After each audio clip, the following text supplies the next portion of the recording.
The lack of milk in the entire Lango, Teswan, actually has given people opportunity to ridicule us in public, especially our ladies. People are asking our ladies that they don't have Nyash, that they don't have what. How do we get this when we don't have milk to take? So it is recommended that government. Honorable HP Order. What is Nyash? That's to help our clerk to capture it very well. It is from the NDP. This lazy approach of merely filling in the target outputs and indicator columns makes it difficult to assess the actual performance outcomes of the entities. For example, the Office of the Directorate of Public Prosecution set a target in numbers of prosecuting 120,000 criminal cases and 80,000 appeals. This approach puts pressure on the Office of the Directorate of Public Prosecution to prosecute high number of cases in order to meet the set targets, even when the cases do not disclose any offense and is worthy of prosecution. The use of numbers rather than percentages as indicators uniformly must be reviewed, as certain targets are better measured in percentages rather than in numbers and vice versa. Another big confusion, perhaps intentional, is the duplication of activities across different MDAs. Our recommendation on this for time is that the minority report recommends a comprehensive review of the monitoring, evaluation, and learning framework in the ministerial policy statements for the various MDAs to an acceptable SMART level. It is further recommended that the program-based budgeting be reviewed to align it with Vision 2040 and NDP 4 in its entirety. The second decent areas is key policy areas identified for reform. Area number 1 is procurement method. The minority observed that one of the foundations for corruption in Uganda is embedded in the procurement plans.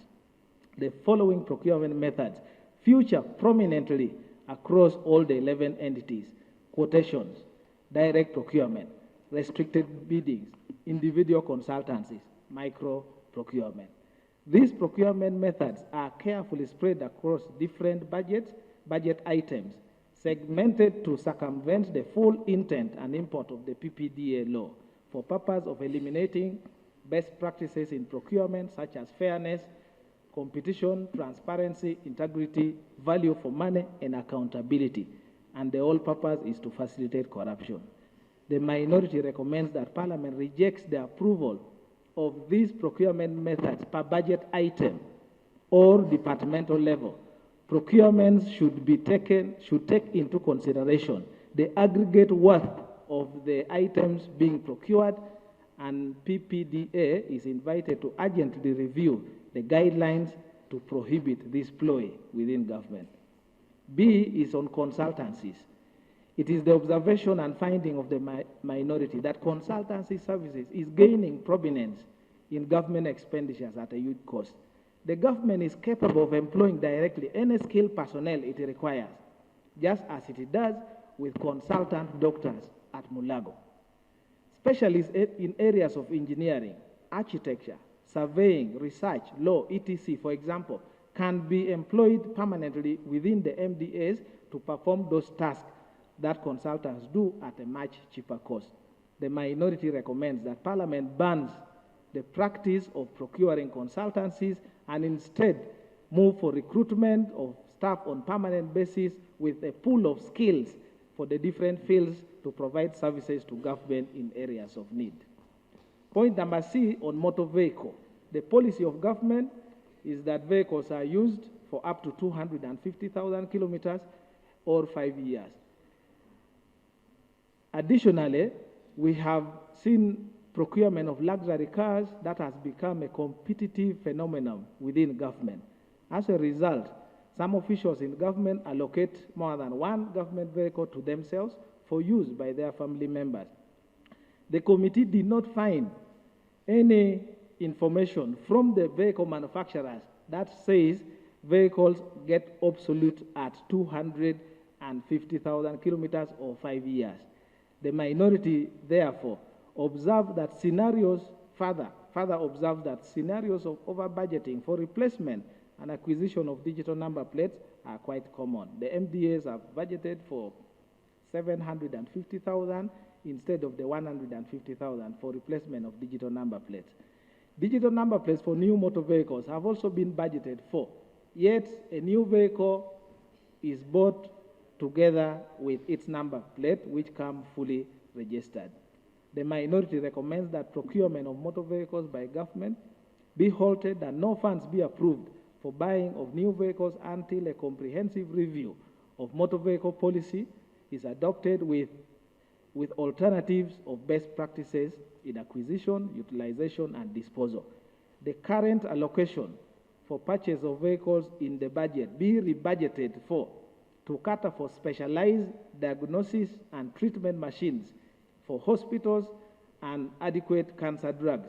Budget estimates for digital number plates must be revised downwards to the amount required of 150,000. Point number 3, donations. The minority observes the continuous budgets for donations.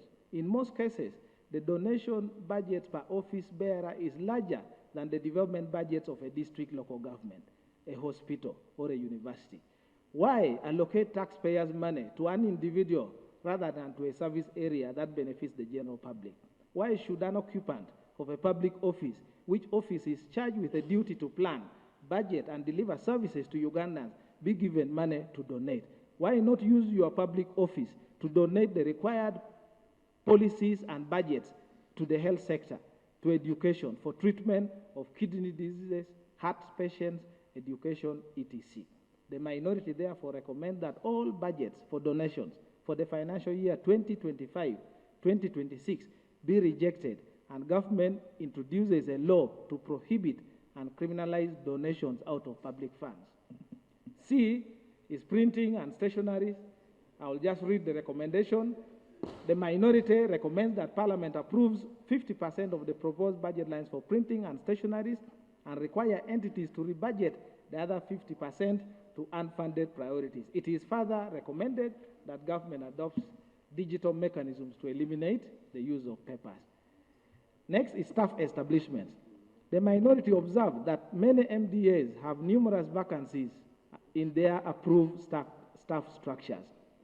No significant allocations have been made to recruit staff to fill these positions. The big question then remains whether these vacant positions indeed requires filling. For example, the Parliamentary Commission was unable to avail the staff establishment to the committee. In fact, the Parliamentary Commission informed the committee that there will be no recruitment in Parliament in the financial year 2025-2026, although the Commission allocated money to an activity called CV screening in the budget estimate. It is also observed that Parliament is saturated with general administrative staff rather than skilled expertise. This is according to the NDP4 report, required to support quality legislative output. Similarly, the under-deployment highly skilled personnel staff in Parliament is worrying and is a recipe for attrition. In other jurisdictions, like in the United Kingdom, Parliament recruits and deploys persons with high level of education and experiences to support legislative work. The recommendation by the minority is that a comprehensive review of staff structures across all MDAs be taken with a view to ascertain the required level of staffing for each. Additionally, all MDAs, including Parliament, and without exception to any, should resume the best practice of advertising vacancies available and stop non-competitive recruitment methods based on alien considerations. Furniture and fittings. The recommendation is that government holds budgeting for furniture and develops a new policy on procurement of furniture with a view of creating uniformity in standards. The proposed budget for furniture and fittings for this financial year be rebudgeted to enhance salaries of primary school teachers. See, the next one is buildings. It is noticed that the MDAs are either constructing or have planned to construct new offices and residential buildings. Other MDAs are as well in the process of buying land. It has been observed that many buildings have unduly delayed, with others spanning as many as 10 years. The following buildings: the IGG building, the new Parliament Chamber building, the Jailers House, are all behind schedule. With some, like the Parliament Chambers, it was not even possible for the committee to verify the progress as reported. All previous attempts by the committee to visit the new chamber buildings were denied. The question is, what is that which is being hidden, yet an additional 20 billion is planned? The irony of all this, therefore, firstly is to ask the question, what happened to government buildings used by the past governments? Secondly, why is government happy to gift free land to private individuals around Kampala and turn around to require the taxpayers to pay to buy more land? The recommendation: the minority recommends that approval of budgets for acquisition of land be withheld until government avails to Parliament the full inventory of all public lands in Uganda. Further, no funds should be approved for the new buildings anywhere until all buildings currently under construction are fully completed. It is further recommended that stalled and delayed buildings should be inspected and audited by the relevant authorities to establish the facts, and appropriate recommendations be made before money is approved. Seminars, meetings, and workshops. It appears the modus operandi of government is organizing seminars, workshops, and meetings while offering zero service to citizens. Compared to other countries in East Africa, the government of Uganda is a leading convener of workshops, seminars, and meetings on a daily basis, whereas in Kenya, for example, it is the private sector that leads in hotel booking for workshops, seminars, and meetings. A serious government can't spend the entire week, Monday to Friday, organizing workshops, seminars, and meetings at the expense of direct services to citizens. The minority therefore recommends that government reviews the budget on workshops, seminars, and meetings with a view of scaling down and saving taxpayers' money with the associated idleness and wastefulness. The next is compensation of cattle in Lango, Acholi, and Teso. The minority recommends that government adopts a policy to pay all households a minimum uniform reparative payment of at least 6 cows per household, 2 oxen for draft, 2 cows for milk, nutrition, and 2 for livelihood security. If I may add, Mr. Speaker, the lack of milk in the entire Lango, Teso, and Acholi has given people opportunity to ridicule us in public, especially our ladies. People are asking our ladies that they don't have Nyash, that they don't have what. How do we get this when we don't have milk to take? So it is recommended that government... Honorable HP Odur, what is Nyash? That's to help our clerk to capture it very well. Mr. Speaker, Nyash has been defined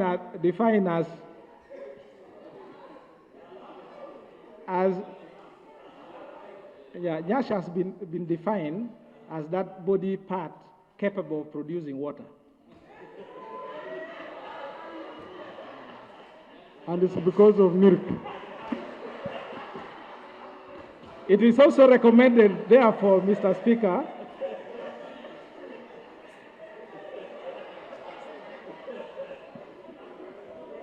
colleagues, order. Let's listen to Honorable Jonathan. The minority recommends that government adopts a policy to pay all households a minimum uniform reparative payment of at least 6 cows per household. I've mentioned 2 for plowing, 2 for milk, 2 for nutrition. In phases, it is also recommended to government to appreciate the missed opportunities out of the deprived ownership of the cattle, and government should offer special affirmative action for Lango, Teso, and Acholi in the areas of higher education. Next is funding of committees of parliament. The minority observed that funding for the oversight function of parliament through committees have been under budgeted for at 25 billion shillings for a total of 28 committees. In essence, Committees of Parliament, which are constitutional, have been allocated significantly lower budgets in comparison to certain individualized positions. Each of the commissioners of Parliament, for example, have been allocated personal to holder expenditures of 1.372 billion shillings, in total 5.488. The minority recommends that budget estimates of Parliament be reviewed to free more funds for committees. It is further recommended that Parliament provides a budget to committees, and that budget be ring-fenced for exclusive expenditure of the work plans of the committees to avoid the repeated encroachment and misuse of funds. Here, which I would like to highlight, is on activities and budget estimates that have been proposed for rebudgeting, and I conclude. The minority has observed that ministries, departments, and agencies have opted to budget for activities that do not form their core mandate. Parliament is invited to diligently scrutinize all the budget lines to eliminate unjustified budget allocations. In principle, the minority recommends to Parliament not to approve any further request for additional funding, as stated in the majority report, until all MDAs revise their budgets accordingly. Without prejudice, the minority provides the following hints and highlights to Parliament on the budget estimate extracted from the ministerial policy statements that are questionable and justified and inappropriate. First is vote 007, Ministry of Justice and Constitutional Affairs. The following items: medical camp, condom education, distribution and correct consistent use, promotion of condom, physical exercise and training of human resource, HRM in professional courses, has been advised for review, and those resources available to the same entity to reallocate to a more pressing issue. Vote 101, Judiciary, budget on donations and purchase of motor vehicles. Vote 102, Electoral Commission, the 45 billion shillings for sharing among the 7 political parties with representation in Parliament. There is non-adherence to Section 14A(b) of the Political Parties and Organizations Amendment Act, which provides for equal sharing. It is recommended that the 45 billion be rebudgeted to cater for critical areas, such as funding to Uganda Cancer Institute, Uganda National Organ Transplant Council, salaries for teachers, medical workers, policemen, soldiers, prison warders, etc. It is further recommended, especially for political parties with more than 20 million registered members, to collect membership fees from their members to finance their activities. Vote number 103, Inspectorate of Government. Uganda shillings 58.6 million under Inspectorate of Government for the activity termed condom distribution, and the reason is that condom distribution can be rationalized at no cost. Vote 133, Directorate of Public Prosecution. 30 million shillings for prayers, 50 million for planting trees, and 2 billion shillings for security. I would like to provide, in agreement with the main report on security, entities are spending a lot of money to budget over for payment of security. And I ask the question, who guards the police station if every entity is now asking for additional money to pay security officers to guard them? So who guards the barracks? Who guards a police station? In other words, if you aggregate all the money in the budget, I'm not talking of the 11 government spending, it can enhance salaries for police officers and the level of security can be upgraded. Vote Uganda Human Rights Commission. The budget line consultancy at 1.2, which was not justified. Smartphones, because they were also buying tablets. So smartphones and tablets can use the same thing. We allowed them to buy. Honorable, conclude, because now you've gone so much into explanation. Oh, okay, and portraits of the president. Now, 104 Parliamentary Commission. These are the budget lines available for review. The one of 5.48 billion for commissioners of Parliament. I've told you the formula of sharing. 10.9 billion for public relations and cleaning the image of Parliament. Let's just do the right thing, our image will be done. We don't need to pay somebody to clean. I don't know how they are going to clean that. 3 billion shillings for research. The following offices: Office of the Speaker, Office of the Deputy Speaker, Leader of Government Business, Leader of the Opposition, a total of 37 billion shillings, way more than 28 provided for committees to do work. This budget should be reviewed. Screening of CVs, 12 million shillings. Parliament is not going to recruit, so we don't need money for somebody to screen CVs. There is money allocated for engagement with CSOs. It is not the responsibility of Parliament to engage with CSOs and even fund them. Training of local government and exposure visits. And lastly, additional funding of 52.86 for activities such as modification of toilets at the south gate of Parliament. The last one is on Judicial Service Commission. I've listed them. In conclusion, humbly pray that this report finds acceptance in the conscience of the honorable members and accordingly be adopted in its entirety, in so just and faithful a manner as to promote the honor and glory and to advance the good for all Ugandans in whose interest Parliament is committed to their charge. It is so humbly reported, and this report is signed by one member who presented the report. I thank you so much, Right Honorable Speaker. Thank you. Thank you, Honorable Jonathan. We've learned from you how Nyash works, top of the serious issues you presented. Thank you. Honorable colleagues, I just want to, invite the Committee on Legal to visit the parliamentary chambers, okay? Because the committee raised it in a meeting with the Parliamentary Commission, and I told them it's available, they can visit anytime. So you can come anytime, there is nothing tied on a building which is standing by, just next door. Yeah, there's nothing tied. Number two, honorable colleagues, Article 155, Clause 2 of the Constitution says that budgets of statutory institutions shall be prepared and presented to the President, who will lay them on the floor through the minister responsible.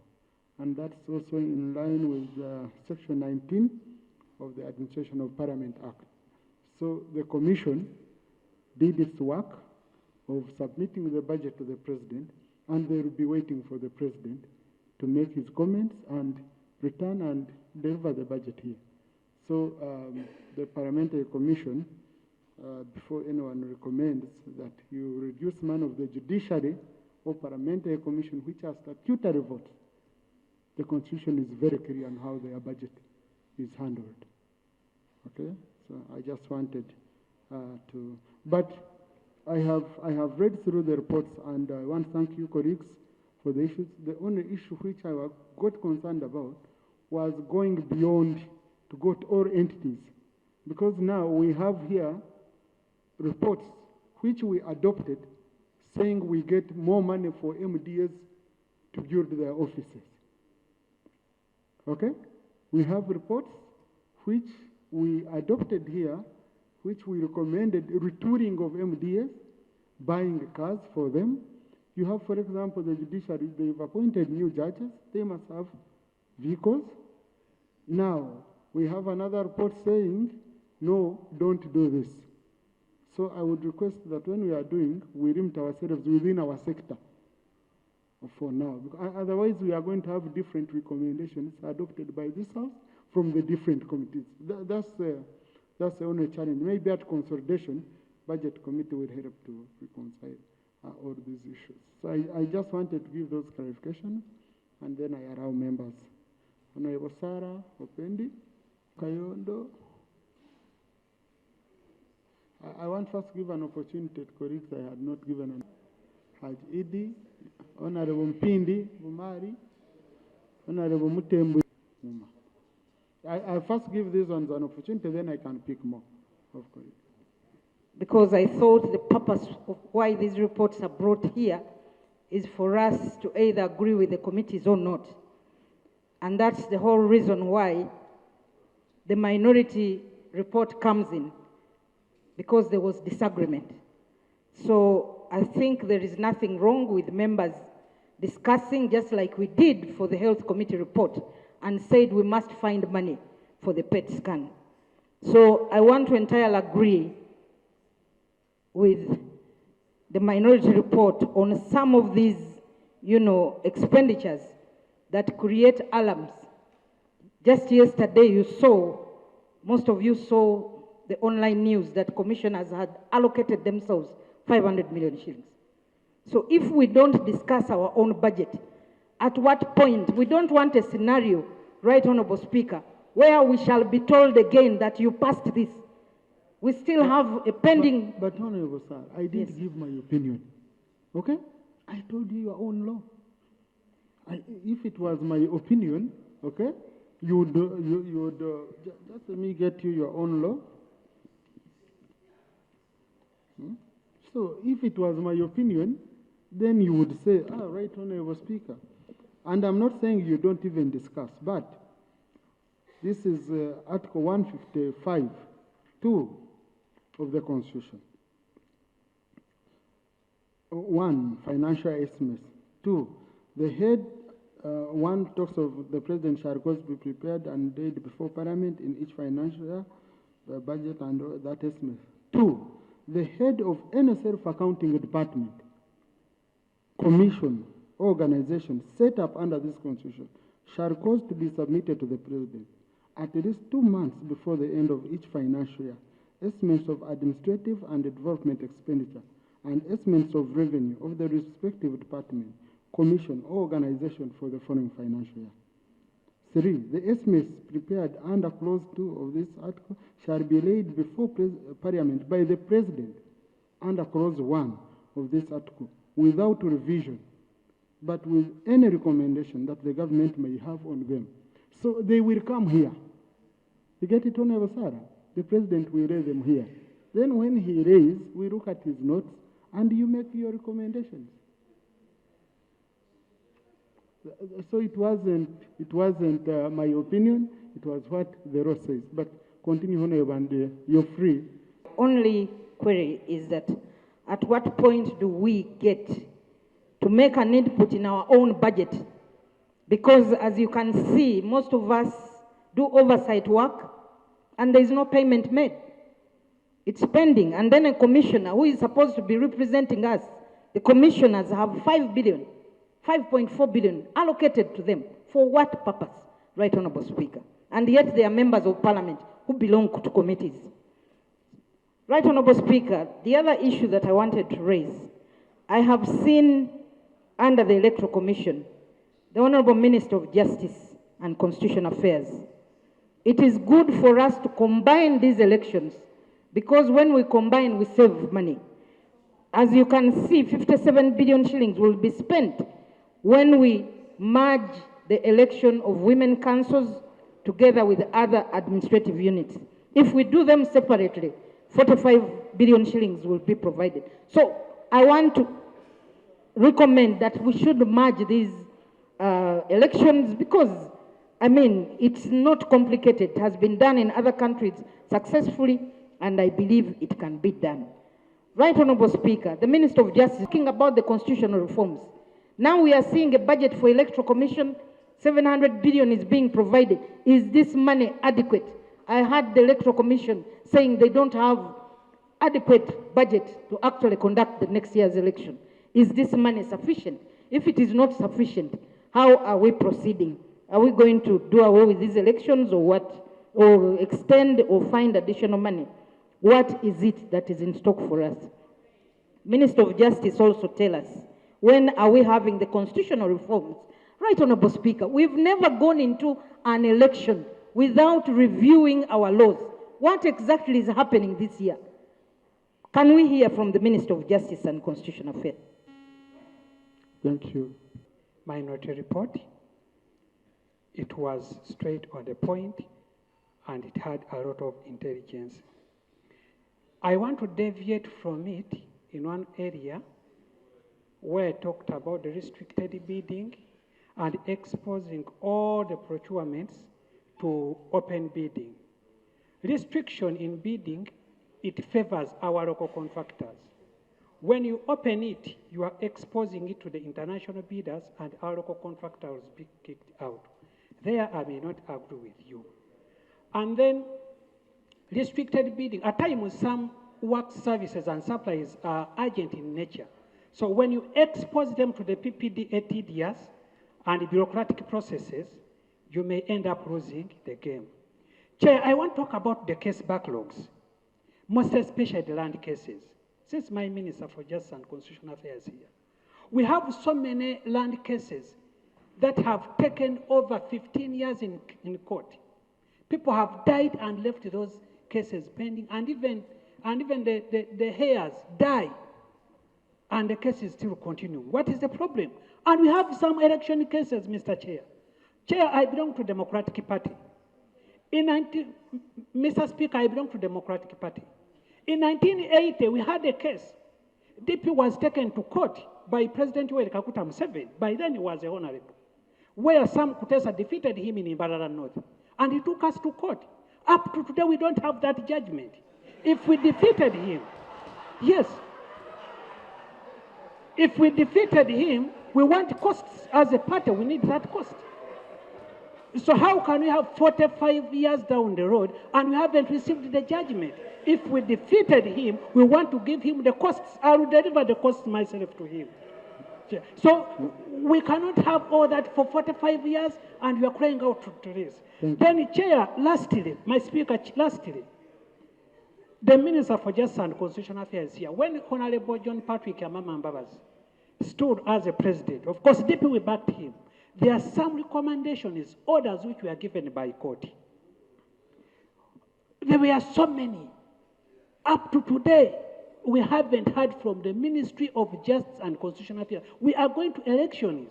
And those orders, those recommendations were extremely sensitive when it comes to elections. I want to hear my minister commenting about those recommendations that were made, that were ordered by court for this parliament and the ministry. Thank you very much, Mr. Speaker. Thank you. A lot of issues is still demanding. You know, last time I remember he accused the NRM. You went to the bush to fight for the election that had been rigged. It was our victory which had been rigged. When you finished the war, you never handed over our victory to he wanted the NRM to hand over to DP the victory. So the issues are very many. Honorable Mpinde. Recommendation of availing money to these government agencies to construct their own offices.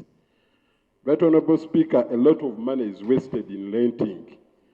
I know we may not have the capacity to give all the agencies money now, but for this financial year, let's at least start with 2 agencies. They construct their own offices, and with that we will reduce on the burden of rent.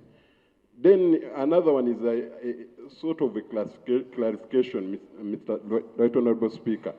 As if I saw that 4.5 billion is needed to have portrait for the president. Is it true or it is not true? 4.5 billion for just portraits of the president. Thank you. For the report. Right Honorable Speaker, I want to address myself to Article 87A of the Constitution of the Republic of Uganda that establishes the Parliamentary Commission with the mandate of offering strategic guidance to the Parliament of Uganda. Right Honorable Speaker, I did listen to the submission of the minority report that raises a lot of policy issues and accountability issues. And I would really say that if all those issues were addressed by the relevant committee, the accountability committee, such that the Auditor General, if Auditor General raises them and the accountability committee looks at them, I think we can debate from a well-informed point of view rather than a sector committee. Right Honorable Speaker, I want to associate myself with the recommendations of the majority report because like you guided very well that you can only be wise or not wise to sit on a tree and then cut it. We are aware that Parliament is our house. So you cannot be very wise and sit here and begin looking at how Parliament operates within, because if you talk about the donations, where did these donations go? Right, Honorable Speaker, I have ever heard you donating to needy, donating to churches. I think these donations don't go to individuals. They go to the needy communities. So, right, Honorable Speaker, if a colleague suggests that this donation should be removed from the report, I think there are things that we should not really. I will give you clarification after my submission. Right, Honorable Speaker, the Parliamentary Commission thought it very wise that the offices that you occupy are very sensitive, and the requests that come to your offices, actually, they are not personal. And sometimes you come in to help the communities. Right, Honorable Speaker, you have ever seen, and colleagues, you may agree with me, members of Parliament are buying ambulances from their own salary to donate. And actually, on the aspect of us availing funds for the Ministry of Justice to have regional offices. And this is not only before Ministry of Justice, but even DPP. My own experience as a practitioner is that you get caught one state attorney appearing before grade 1, appearing before chief magistrate, the same person is required to appear before the judge. So in that way, we are delaying the dispensation of justice. You'll have a judge, you'll not have a state attorney from DPP's office, you'll not have a state attorney for Ministry of Justice. So for us to have real justice achieved, then we need to ensure that we also have the regional offices, we also have recruitment of state attorneys in these different departments. 2, the Law Development Center, I also want to support the recommendation by the committee of us having that building. It has taken, I think, about over 6 or 7 years without it being completed. And right, Honorable Speaker, once that building is constructed, then we are likely to get not less than 30 billion as NTR, because they will have so many students who will be paying, and in the process, imagine they only need little money for us to get 30 billion shillings every year out of, if we have this structure in place, meaning that we are going to have so many students admitted, and so many students are going to be paying, and we shall be realizing income out of the building. So I think I need to also support that recommendation that we must have that particular.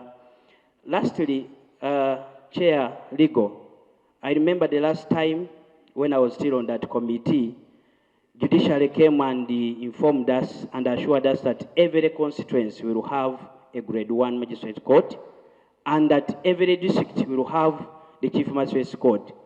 Perhaps you update us if this has been implemented, and if not, what has happened, because people need justice nearer to them. Thank you very much. Maybe lastly, Right Honorable Speaker, the issue of visiting the chambers. For the last 4 years, I was on that committee. We tried as much as possible. We wrote letters. We did everything for us to access the chambers, the new chambers. It became... Yeah, Honorable, I've invited Chair Rigo, even if you want tomorrow, okay, or after here.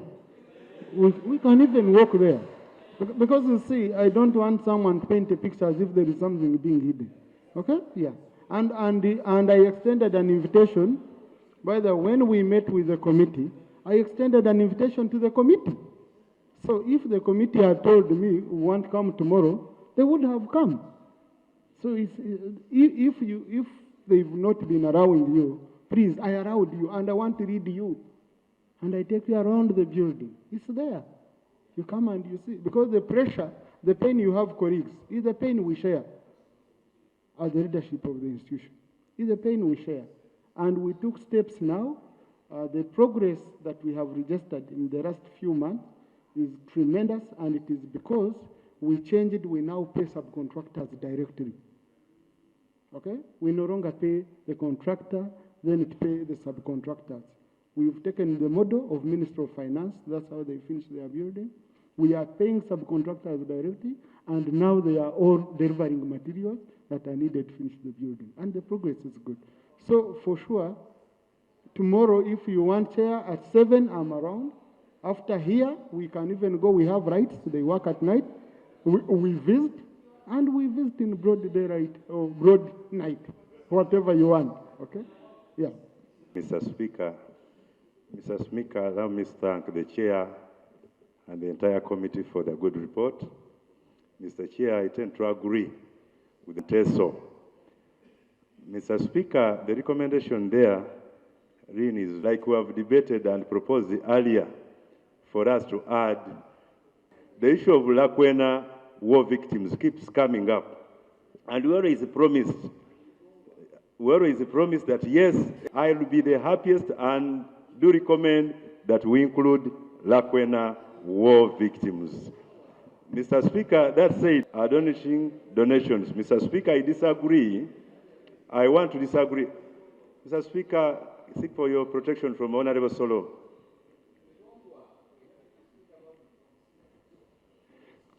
Mr. Speaker, I want to disagree with the minority report when it comes to abolition of donations in most of the MDAs and agencies.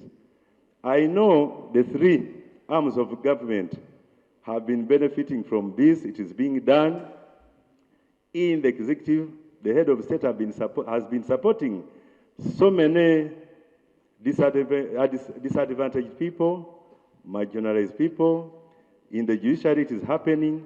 Now, if we say we are getting rid of it, when last year this parliament participated actively in the run for cancer, run against AIDS by the Kavaka, the Menga Regiment, we all participated, and that contribution from Parliament was well received.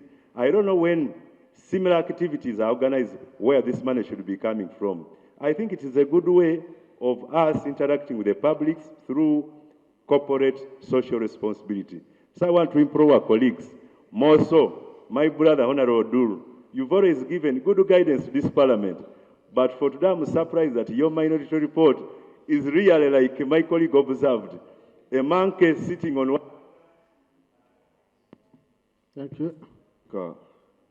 The country is conspicuously very quiet about compensation of war victims in the West Nile. From 1979, there have been war victims in the West Nile. Nobody has compensated them. On 24th and 25th of January 1981, there was Ombachi massacre where 90 people were killed. Those have never been compensated. The victims of West Nile Bank front have never been compensated. Konyi war victims in West Nile have never been compensated. I had thought my good friend, Honorable Jonathan Odur, will not have restricted his report to Lango, Teso, and Acholi. I thought the Brotherhood of Northern Uganda would have included the West Nile. I am very surprised. For the first time, Jonathan is very selfish. So it's my prayer that this fund is established and the whole region is looked at. The president has just come from West Nile, and we have been reminding him of all these war atrocities in the region. You can imagine in the country, the warmongers are compensated, but the victims of the war are ignored. It is very absurd. So I want to thank the committee for that recommendation. On the minority report, I agree with Jonathan on a number of the recommendations. However, he has recommended a legal framework to regulate donations. In the absence of a legal framework, what are we regulating now? For now, we don't have a basis because the president's office is donating, the prime minister's office is donating, parliament is donating, even MPs are donating. Every Sunday, you're donating cement, you're donating iron sheets, you're donating so many things, you're donating money. So there is no legal basis for restricting donations for now. Until we have a legal basis, then we can be talking equally. But for now, maybe we can say, let us. Thank you. For the minority report, which also has some very good recommendations. Right Honorable Speaker, I'd like to address myself specifically on the allocation for financial year 24-25, which was about 40 billion, and that is something which was good enough just to help us kickstart the process of compensation in Lango, Acholi, and Teso sub-regions. This cattle compensation, yes. The next financial year, we are seeing a allocation of about 80 billion out of the required 521.6 billion. And that is way, way below. And I therefore would like to thank the committee for recommending that the total 521.6 billion needs to be allocated so that we can handle the outstanding bills, which is supposed to handle the compensation. However, Right Honorable Speaker, there are key areas, key issues which were raised by Honorable Jonathan in the minority report, and I would like to pick the one on discrepancies on the list of beneficiaries. While the report is indicating that about 24,000 have already been listed to be compensated, we've been hearing that that is not the right figure on the ground. There is also discrepancy on the list. Out of about 42,042, which were initially provided by the Attorney General, only 18,469 were approved, leaving out a total of 23,573, which I would like to request the Honorable Minister that kindly interest yourself so that we can see how to reconcile those figures. Otherwise, the 23,000 cannot proceed to fill out the data cards. They are totally left out as not being approved. And thank you. With the majority report that has been presented to us. Mr. Speaker, I also entirely agree with you on your guidance regarding how budgets of the self-accounting entities, including the Parliamentary Commission, are processed, especially on the issue of the President giving us guidance before we finally approve it. Mr. Speaker, I also entirely agree with my neighbor here, my brother, who guided the House that it's not a good practice to sit in a tree and you go ahead and cut the same tree where you are seated. You either fall with it or it falls on you. Having given those three disclaimers, Mr. Speaker, I'm really surprised now when I go to discuss the minority report of my brother, Honorable Odur. There's a recommendation he gave on the issue of consultancy. And he said institutions should recruit full-time staff to do consultancy. I don't know how he defines consultancy. Consultancy is not something full-time. I have been in civil society. When you go to institutions, including the road sector, including the Ministry of Works, where the engineers, they also hire certain consultancies for certain services for a short time and they go. When Mr. Honorable Odur proposes that institutions can have full-time people to do consultancy work, I don't know whether he should be guided what consultancy is all about. Mr. Speaker, another thing I wanted to raise is already raised about the issue of donations. And people have really raised it very well. All of us are witnesses to this. Donations are done by everybody. And these donations go to our people, to our constituencies, to Ugandans. So when somebody says that donations should really be abolished, I really fail to understand that. Mr. Speaker, finally, we are under attack on social media. It is very unfortunate, and our rules are very clear here that we don't discuss social media propaganda. It is very unfortunate when we legitimize the social media information we hear and we discuss it here in the House, Right Honorable Speaker. Right Honorable Speaker, I will beg this House that we really don't cut the tree where we are seated and we go by your guidance and the guidance, by the way, Mr. Speaker, of the presenter of the majority report. He really did it well, and I think if we had followed that, we would not have gone into all this, Mr. Speaker. Thank you. Honorable Rico. Right Honorable Speaker, the report of the Committee on Legal and Parliamentary Affairs has been more precise, more straightforward, and in all its entirety, very easy to understand and comprehend. Mr. Speaker, I want to trust that the debate that has gone on here will greatly assist both the Committee on Legal and Parliamentary Affairs as well as the Budget Committee to very much wisely and appropriately allocate the resources. Mr. Speaker, I would like to move a motion that, having delved into the debate of this report, Mr. Speaker, that we as a House suspend the process of considering the aspect of the sections of the minority report that deals with the statutory institutions until at such a time when we receive the figures of the budget allocations for those institutions, specifically the Judiciary and the Parliamentary Commission. And if we do that, Mr. Speaker, I beg that you do put a vote so that this House can be able to pronounce itself on the report of the Committee of Legal and Parliamentary Affairs.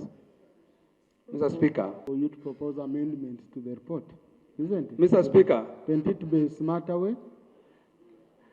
Mr. Speaker, I therefore, and I thank you for your guidance, I therefore propose that the two reports be considered by the House, but with an amendment on the section of the minority report which seeks for this House to have due recourse to the sections of the statutory votes, that is the Parliamentary Commission and the Judiciary, that those be stayed until at such a time when we have received the figures for those particular votes. Mr. Speaker, I beg to propose. Thank you. Because I don't want, because our colleagues already got enough, because I heard that each commissioner is getting 1.3 something billion. Honorable colleagues, the budget is not for commissioner, it's for the commission which we have as a secretariat within Parliament. That's money where we have money, for example, for paying assistance of MPs with disabilities. That's where it comes from. That's a money, that's where travel also is, okay? And honorable colleagues, commissioners, there is nothing this commission has introduced that wasn't in the previous commission. Yeah, it just came here. But what I can guarantee, honorable colleagues, is that there is no special allowance beyond the regular allowances or special facility beyond the regular what the commissioners have been getting over years that is provided for in this budget. So I really don't want us to go out and we paint our colleagues in a bad way. This is a very sensitive period. We tarnish our colleagues, and I really usually feel bad when I see a colleague. When we say each commissioner, you get a budget of the whole commission, and then you say each commissioner getting this much. It's very unfortunate. Honorable Mpuga, you wanted to clarify further on that? In doing that, it's unfortunate. If as a House we miss an element of courtesy towards each other, then we have no business being colleagues in this House. And somebody picks a microphone, whether he has read whatever rumor mongering on social media and makes it an issue of this House, and they speak in loud tone to appear as though they are authentic, they're unfortunate. A member said that he has even a sharing formula, and you member of parliament, what's your name? You're unfortunate, Mr. Speaker. I thought, while we want to make parliament accountable, we should never miss out on cutters towards each other, even when we disagree on how parliament works. It's very unfortunate.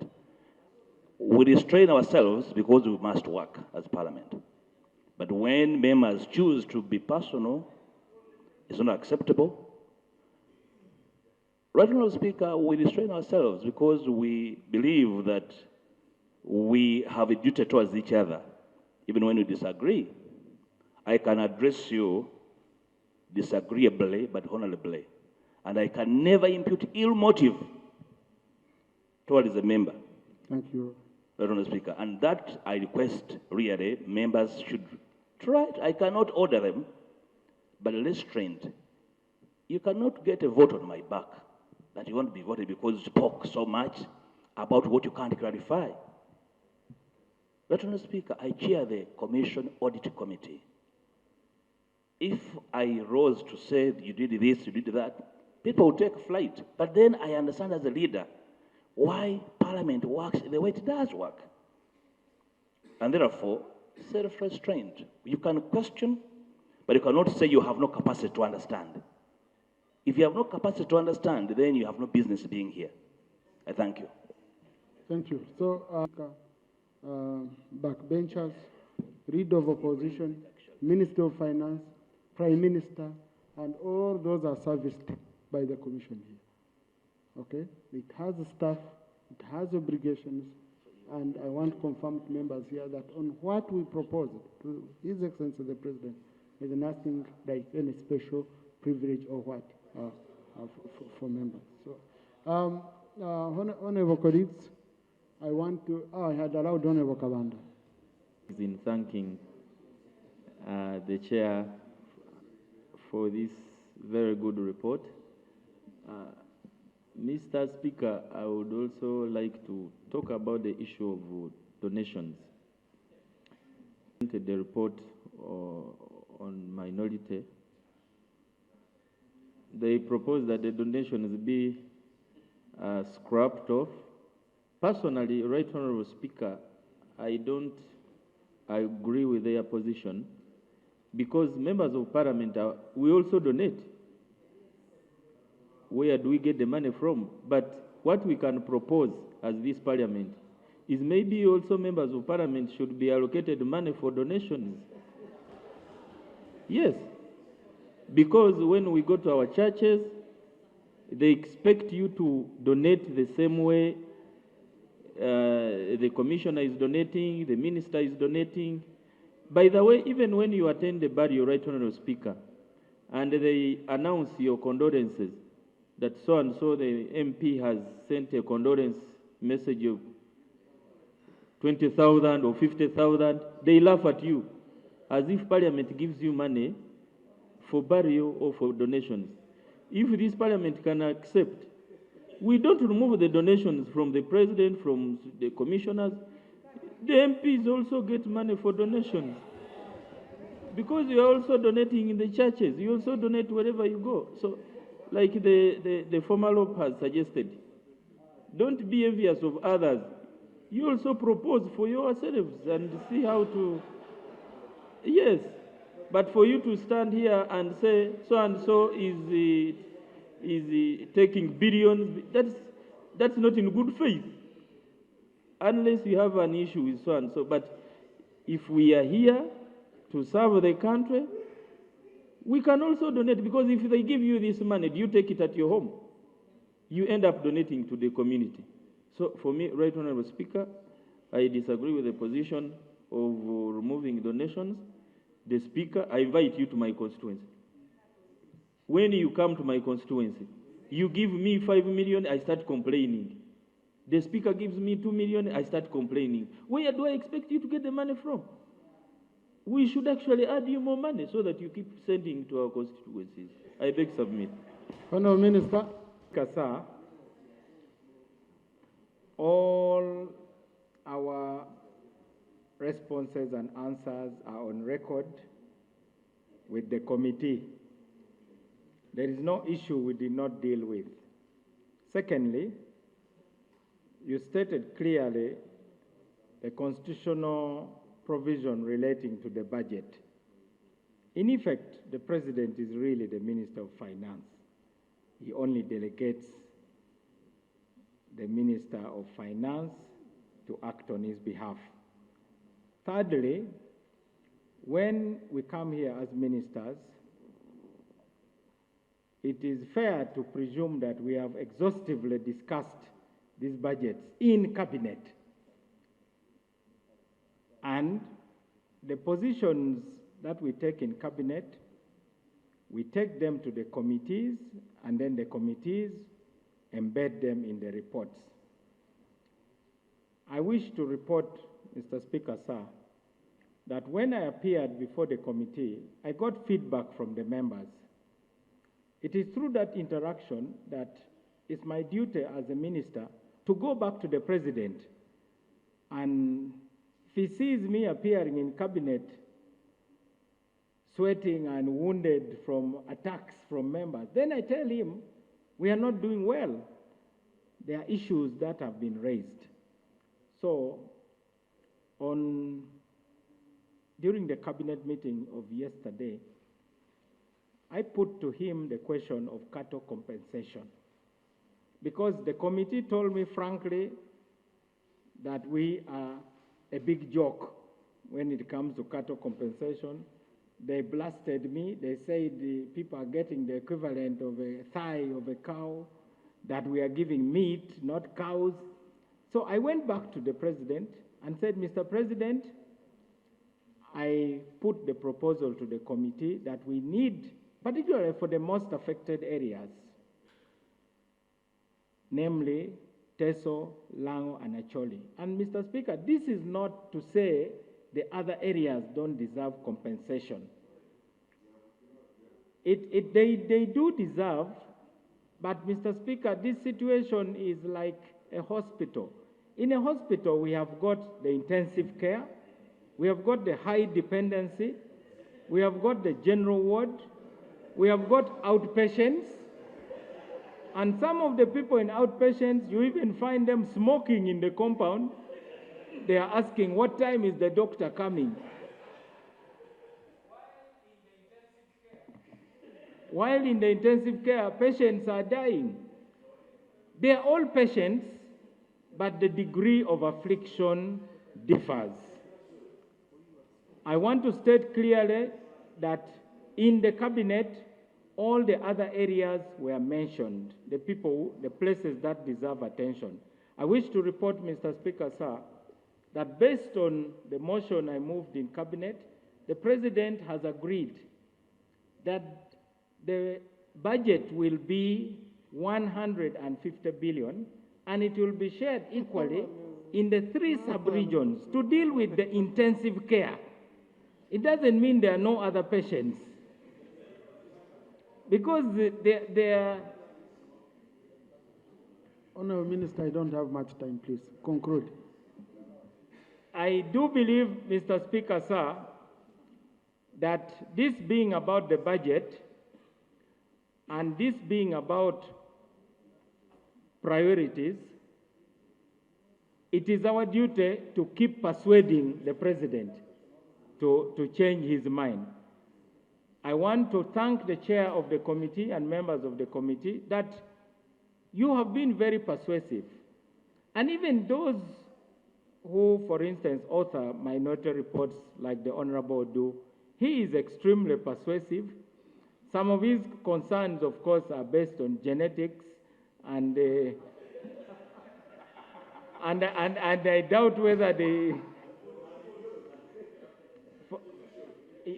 I think we wish to salute the spirit in which we engage with the committee. So Lango, Acholi, and Teso will each get 50 billion because the real Minister of Finance, who is the President, has accepted your recommendation, which we discussed. Thank you, Mr. Speaker. Thank you. I'm giving 2 minutes. that emerged in my report were all picked out of deliberations on the ministerial policy statements.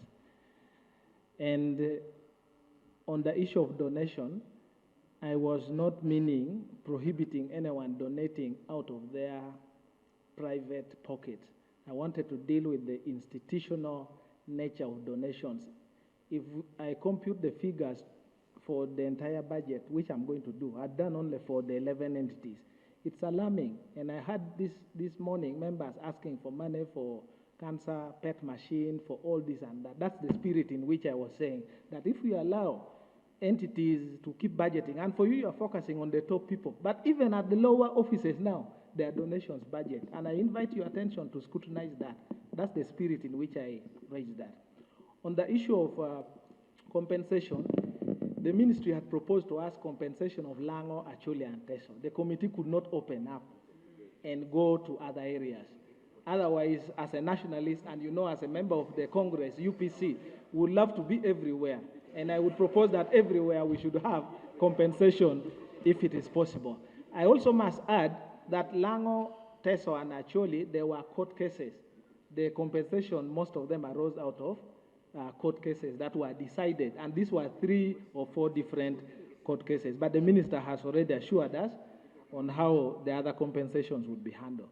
Somebody mentioned about consultancies. Let me explain briefly. In Mulago, you have a consultant surgeon, neurosurgeon, a consultant for the heart and etc. If you see the amount of money allocated for consultancies, and you referred yourself to that you worked in the NGO, I did for 15 years at the top executive at the NGO. I understand what consultancies are all about. So what I am saying is, instead of, if you aggregate all the monies for consultants, even for construction, for supervisory works in construction. And lastly, Mr. Speaker, I just want to plead that if it pleases the commission, organize a meeting, a closed-door meeting with members, with the budget, and we speak heart to heart. I don't want to answer, but do that. I challenge the commission. Organize a closed door in the conference hall with the budget. We look through, and then we make a decision as members of this house. Thank you very much. Thank you. And I want to thank members for holding on up to this time to complete this report. Right Honourable Speaker, the Honourable Yusuf Mutamil raised the issue of the magistrate courts at constituency level. For the record, it has not been implemented, and that's part of the money that we are proposing in this budget to be added to enable them have courts at that level. But it also calls for construction of court premises in those areas, which we have not provided money for.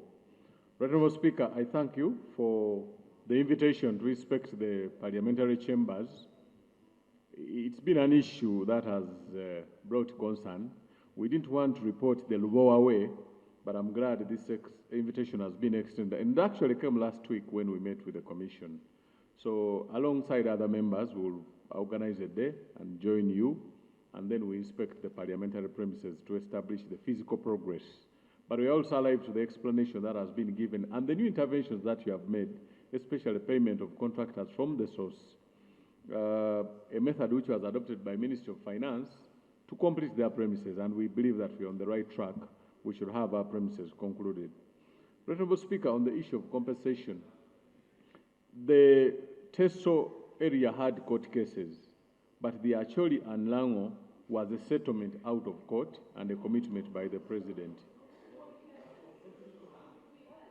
Yeah, Honourable, just let's leave it at that. The minister has clarified well. You got more money for the item, so. Okay. I want to thank the Honourable Minister for the additional effort raised to 150 billion shillings. That will enable each of the 3 sub-regions to have 50 billion, which will give us a proper foundation. The original arrangement was that the money be scattered in 3 financial years in equal shares, and it was slightly shy of 150 billion. I want to thank you for that effort, for the increment. Honourable colleagues, the Parliamentary Commission budget is our budget.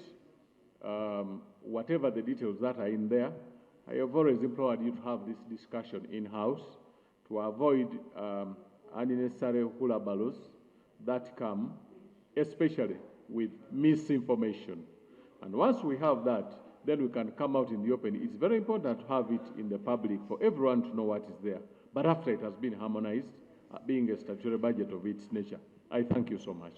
Thank you. Honorable colleagues, is audited by the Auditor General. The report is available to you. The budget is available.